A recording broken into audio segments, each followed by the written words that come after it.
сайн байцгаана уу? Замын хөдөлгөөний соёлтой оролцоцгоё. Хүн хэлхээс нааш, цаас жижигээс нааш гэдэг шиг энэ зүйлийг дахин давтчихж бидний ухамсар тархинд суугал өгж бодож байна. За миний хувьд бол бас замын хөдөлгөөнд оролцож байгаад Facebook ухснаасаа болоод одоо аюулгүй үнэтэй машины араас мөргөжсэн түүх байдаг. Би ч гэсэн заримдаа бас хурд хэтрүүлж замын хөдөлгөөний дүрм зөрчих ийм асуудлуудыг гаргадаг.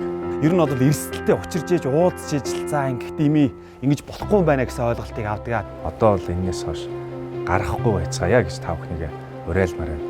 Та бүхэн альва юм дээр нэг жоохон хариуцлагатай хандаад хөдөө гадаа явж байхдаа ч гэсэн харь татны хүмүүсээ аваа явж байгаа гэдгээ санаа тийм ээ. Ягаад гэвэл хурд хэтрүүлснээс болоод олон мянган хүүхдч гэлтгүү олон хүмүүс бас аюултай байдалд ордог. Энэ бол сэтгэл эмзэглүүлсэн асуудал.